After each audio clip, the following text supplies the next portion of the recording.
Hi, my name's Amy Kaler from the Department of Sociology at the University of Alberta, and I'd like to begin with a land acknowledgement. So the University of Alberta acknowledges that we're located on Treaty 6 territory and respects the histories, languages, and cultures of First Nations, Métis, Inuit, and all First Peoples of Canada, whose presence continues to enrich our vibrant community. Now a few words about the Prince Takemoto Center. The mandate of the Prince Takemoto Japan Center is to provide opportunities for interdisciplinary study and research, which promotes the study of Japan, including language, business, culture, politics, history, technology, and science, and to strengthen research, which situates Japan in a global, transnational, or comparative context. The Prince Takemoto Center also aims to become the focus of a network of expertise in these areas in Canada. As one of Canada's premier institutions for the study of Japan, the Centre offers a wealth of opportunities for students, scholars, and members of the community alike. Founded in 1991 in honor of the late Prince Takemoto, the Centre has since grown into a dynamic and multidisciplinary institution widely recognized for its excellence in research, teaching, and outreach. The Centre seeks to promote a nuanced and informed understanding of Japanese culture, history, and society, and to foster connections between Japan and Canada in the areas of business, science, and culture. Among its many activities, the Centre is known for its engaging public events and community outreach programs.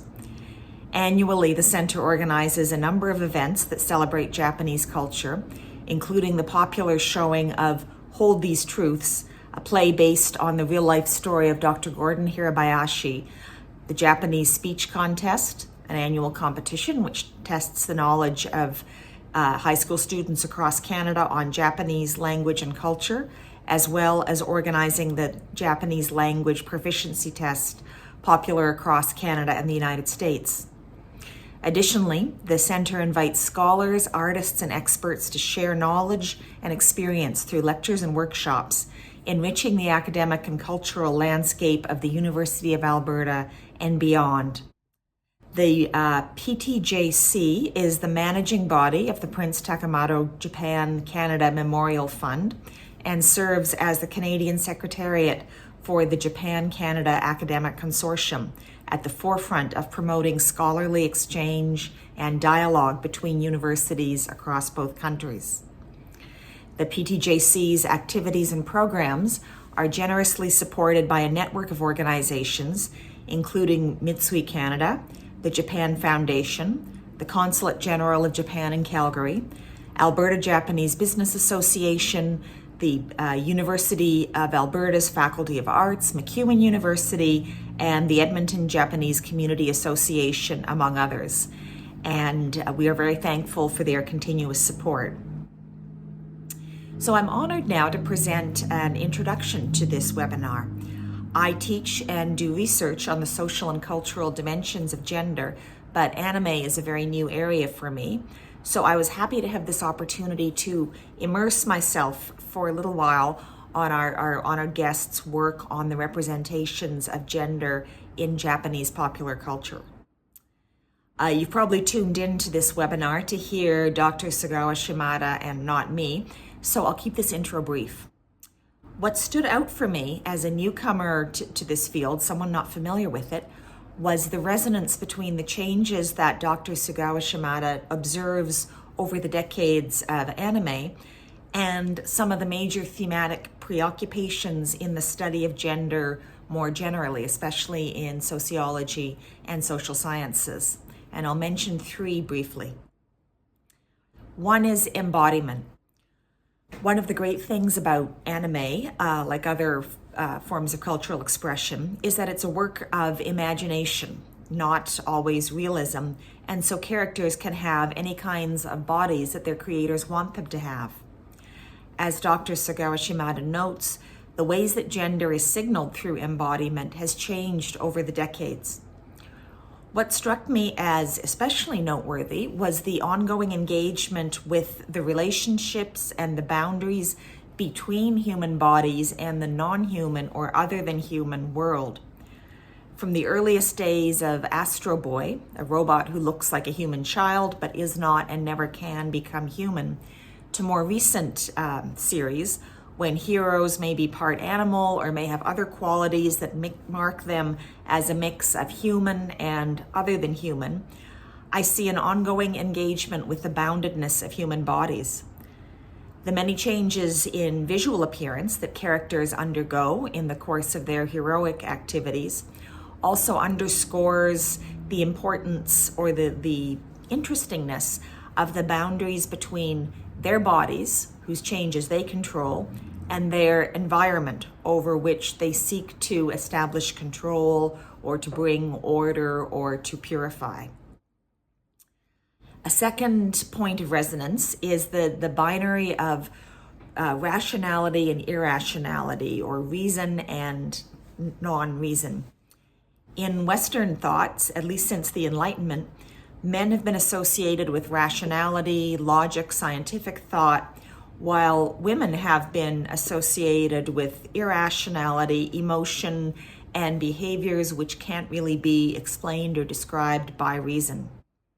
And thus, as I was looking through the materials for this webinar, it was not surprising to me to see that boy heroes from the very earliest days are more likely to be identified with the use of science to master the world, while girl heroes are more likely to be described as magical or having powers which can't be reduced to scientific knowledge and mastery of technology through which they transform the world, including the hearts and minds often of their opponents.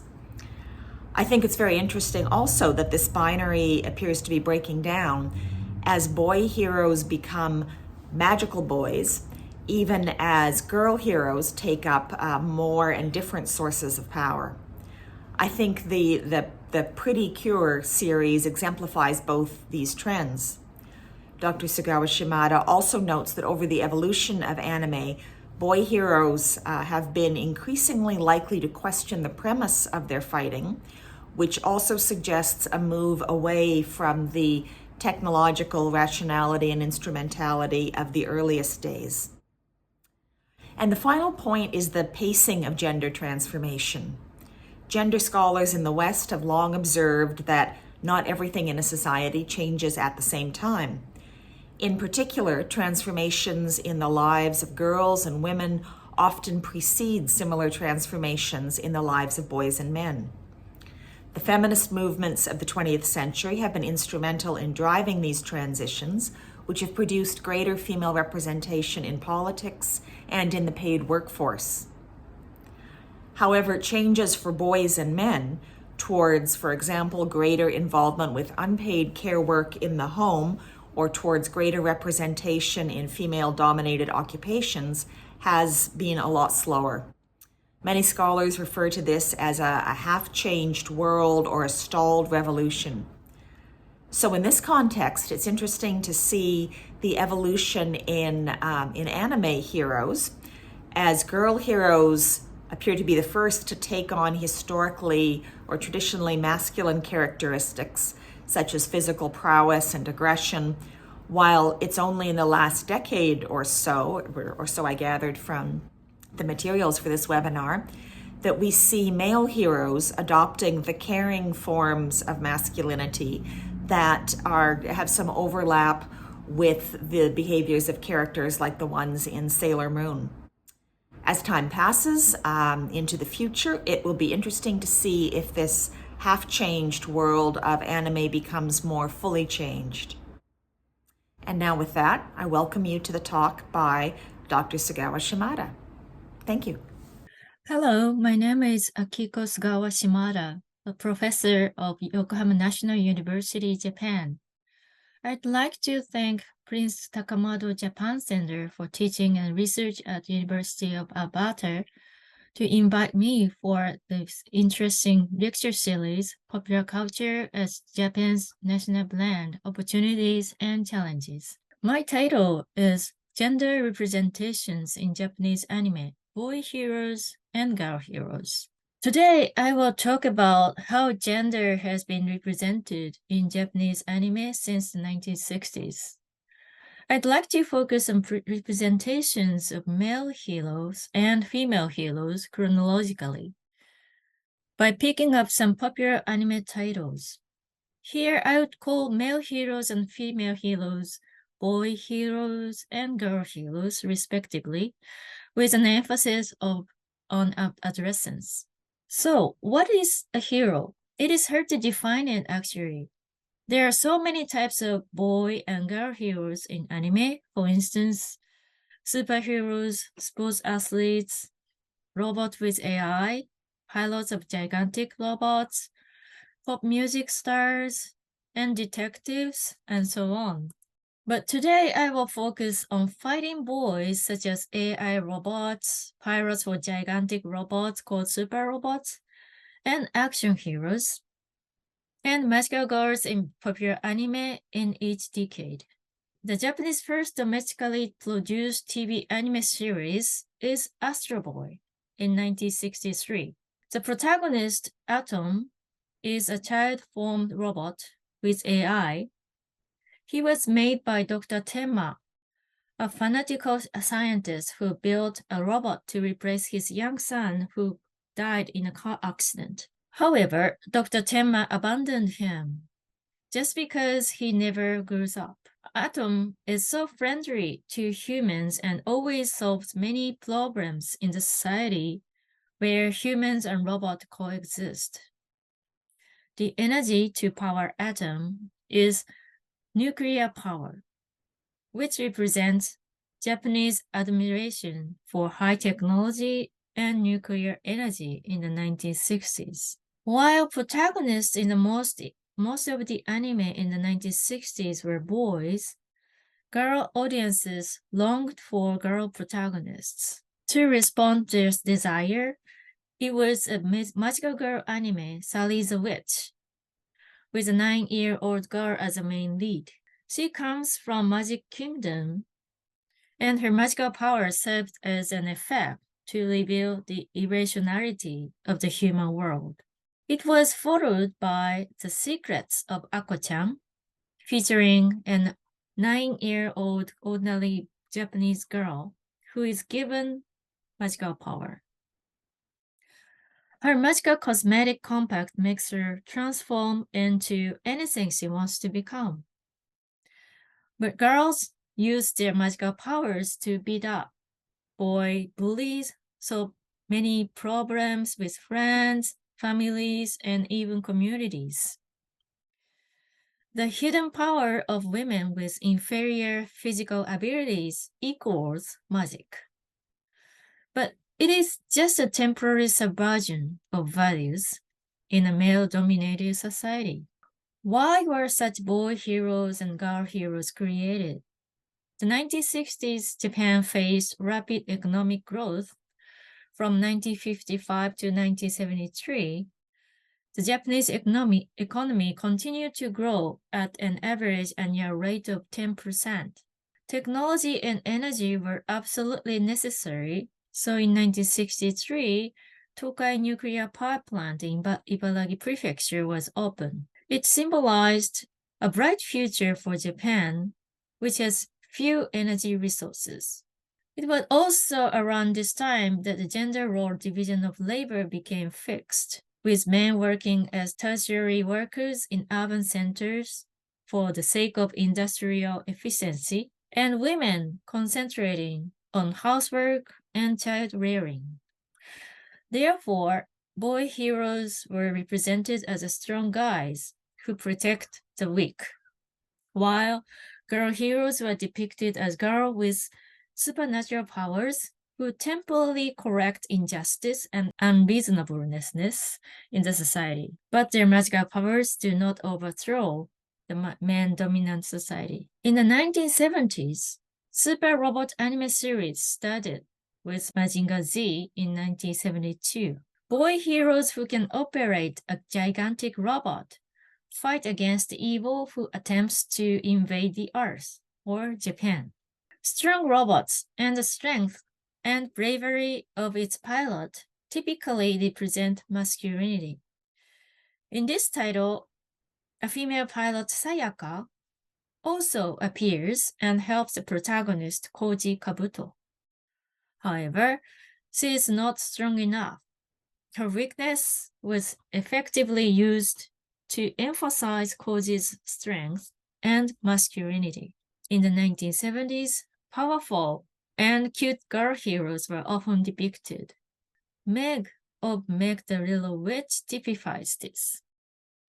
Meg with red hair and Non with blue hair are sent to the human world from the Magic Kingdom to train themselves to become a future queen. It is noted that this anime illustrates female rivalry. Male rivalry was very popular in anime already because it was considered a competition that has a positive effect on boys' growth. However, it is noteworthy that rivalry between girls was positively depicted in this title. In addition, female slight sexuality served as power of girls. Such self-made girl heroes were accepted by girl audiences. Meg and Non symbolize women who exercise agency in choosing their own lives, such as prioritizing their personal goals over romantic love or making independent decisions about marriage. The 1970s were a time of great change in women's lives. With higher education, longer working hours, and delayed marriages, more women held jobs before marriage and became financially independent. The women's liberation movement became popular in Japan, and women calling for liberation of women from social and gender norms became visible. One such movement was the Women's Liberation Coalition for opposing the abolition ban law and demanding the lifting of the pill ban, commonly known as Jupilen, founded in 1972 by the pharmacist and critic Misako Enoki. The movement has been covered by the mass media for the radical demonstrations, from its campaign to legalize the pill for women birth control to its opposition to domestic violence by husband. Although the activism ended quickly, it shows that it was no longer taboo for women to talk about their sexuality and their bodies. In the 1980s, Mobile Suit Gundam, featuring Amuro Ray, a 14-year-old boy who finds himself piloting a Gundam designed by his father, portrays a weak hero. He says, "I don't want to fight," and runs away from the battle. Fighting was no longer a display of masculinity, but a hero struggling with his own problems was presented. In Super Dimension Fortress Macross in 1982, love and combat were depicted in parallel, with the indecisive hero Ichijo Hikaru at the mercy of the diva Rin Min-mei, who wants to be a pop music singer. It was also groundbreaking that in the end, Hikaru's choice for girlfriend was his boss, Misa Hayase. In contrast to the boys' heroes who struggled with their problems, the girl heroes of the 1980s enjoyed magical power that helps to transform them into a slightly more mature version of themselves. Magical Princess Minky Momo, a princess from a magical land, grew up solving problems with magical transforming into an adult. And Magical Angel Creamy Mami, the main character was scouted by the entertainment industry when she was having fun with her transformation magic. And she went back and forth between the two lives of a pop music singer and an elementary school student. Both titles share a similar theme of affirming oneself through magical transformation in the end. In 1985, the Equal Employment Opportunity Law was enacted, and women began to enter society in earnest. The latter half of the 1980s was called the era of women or age of women because women were so active in three areas.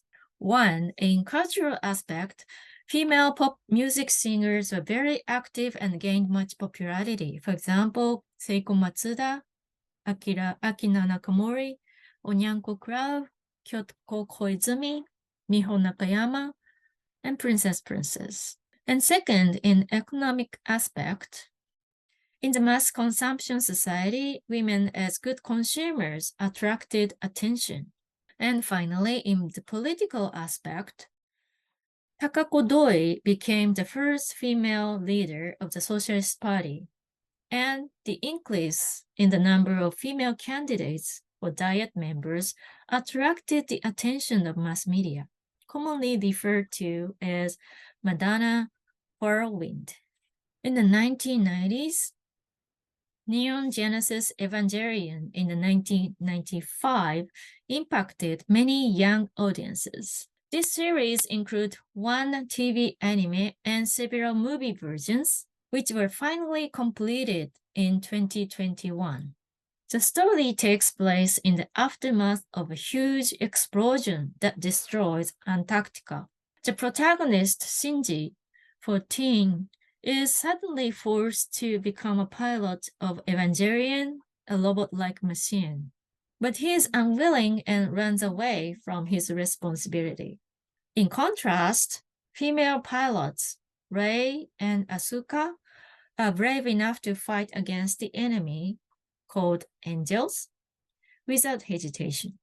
Rei is a clone human of Shinji's mother, while Asuka is a Japanese-German hybrid who has witnessed her mother's psychosis and suicide after being abandoned by her father. So Asuka refuses to rely on men and embodies independence. Angel's purpose of attacking is unknown, which makes Shinji feel uncertain why he has to fight. And girls are no longer objects to be protected by male heroes. This represents dysfunctional masculinity. In the 1990s, Japan faced the mega hit of Sailor Moon domestically and internationally. The Sailor Scouts are strong enough to fight against the enemies by their magical transformation to change their costumes. It is noted that this anime depicts teen girl heroes and heterosexual love affairs and also mothering. Sailor Moon takes care of Sailor Chibi Moon, which is mothering activities. In the second wave feminism, women have to choose either their career or marriage. But Sailor Moon symbolizes post-feminist messages like have both career and marriage, love, and all. In the 1990s, there was a movement in Japan that was linked to the girl power movement of the late 1990s and early 2000s in Europe and United States. Girl power refers to the Riot Girl movement, in which punk rock musicians of young American women sang feminist messages in the mid-1990s. In the UK also, bands such as the Spice Girls, which sang about the independent spirit of young women, became popular. In Japan, the bubble economy had just burst in the early 1990s, and it was a time when women who had no vested interests in the first place were lively against sluggish businessmen. In the 2000s, robot pilots were no longer recognized as typical heroes. Instead, boy heroes who were originally powerless and imperfect, but grow up to be stronger, appeal to both male and female audiences. For instance, world-famous Naruto, a Fallout ninja, and Ichigo in Bleach were admired by many kids in Japan and abroad. Several unique characters in both anime, including strong female ninja and samurai-like warriors, typified gender, cultural, and ethnic diversity. In the 2000s, the Precure series began and has continued for 19 years. In the first Precure series called Futari wa Precure in 2004, the protagonists, Nagisa and Honoka, are very different types, but they transform themselves into Precure warriors by changing their costume with magical power. They use physical power as well, not remote-controlled magical powers. It's just like stereotypical boy action heroes. But they never kill the enemy. They purify the evil factors and remove them from the enemy. This means girl heroes become as strong as boy heroes, but their masculinization was carefully avoided. In 2000, the basic law for gender equal society was enacted, aiming for social harmony between men and women.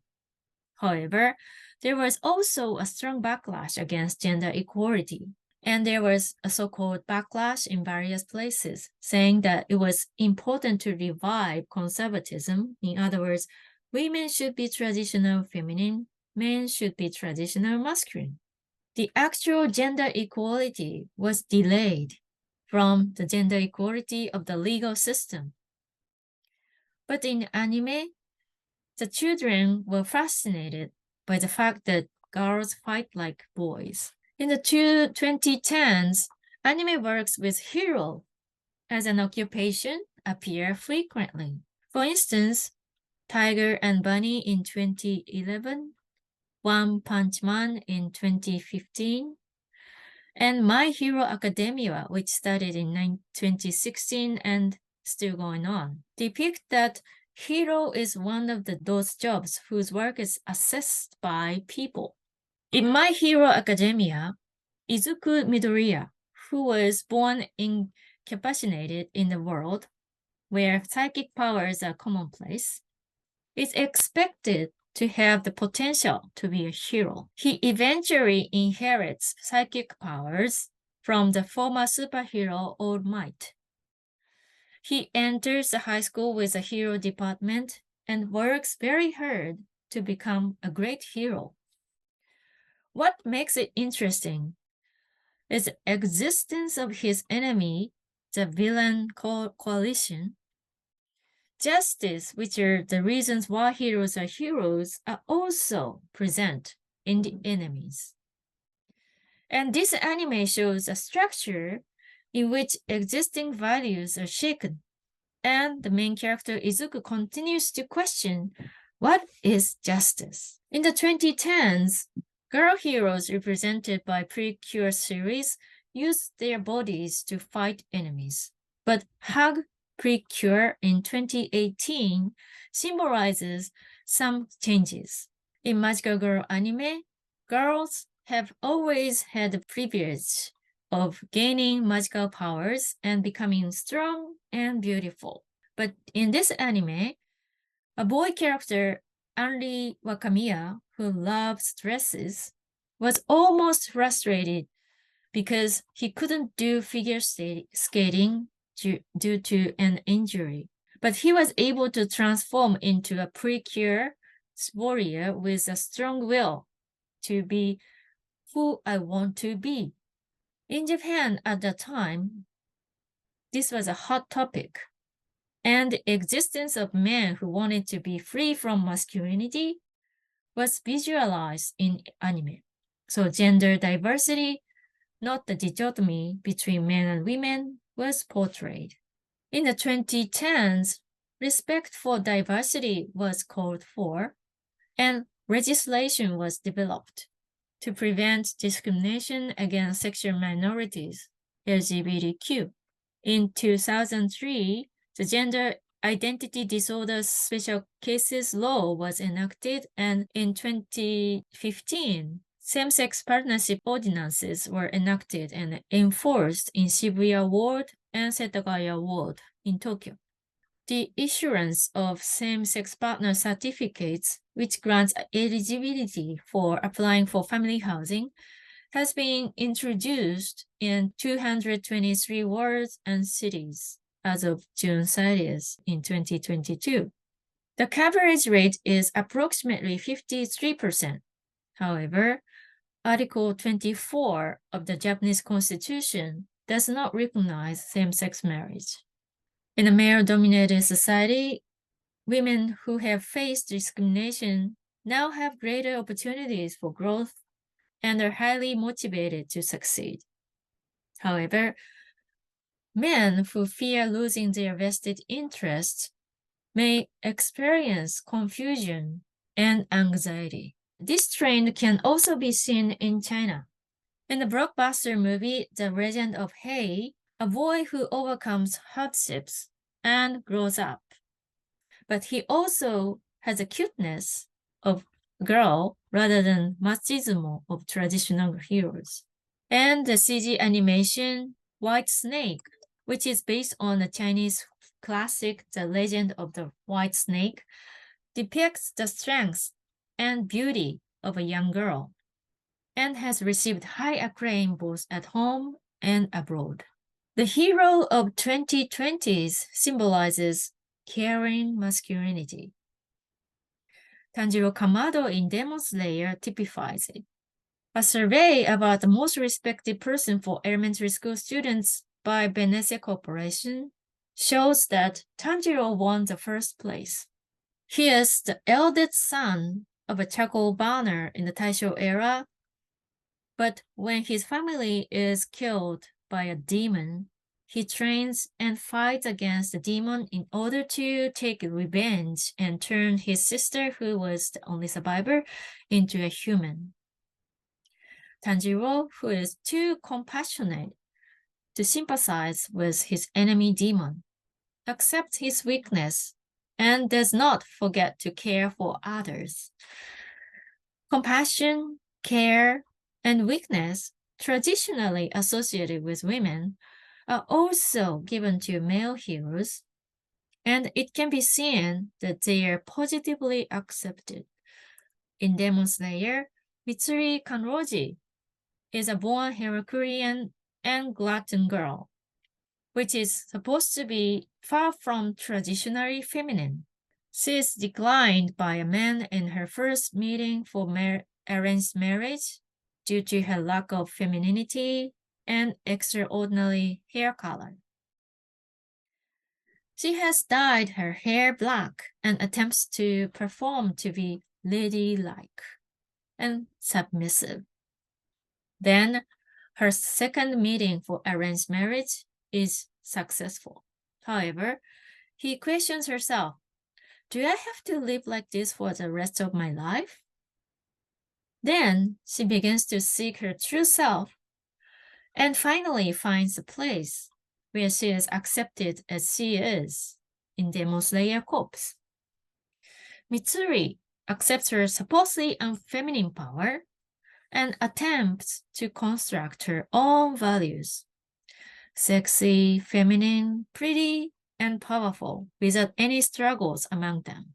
So it can be said that she turned out to be a post-feminist habit-all girl. To sum up, the representation of heroes has changed from the hero who helps the weak, which is predominantly male. Various gender expressions have been made regardless of gender. Both boys and girls possess qualities that has been associated with masculinity and femininity, and a gradation is drawn. Sexual minority heroes will also be born, and Japanese anime will likely depict more variety of hero images. That's all. Thank you very much.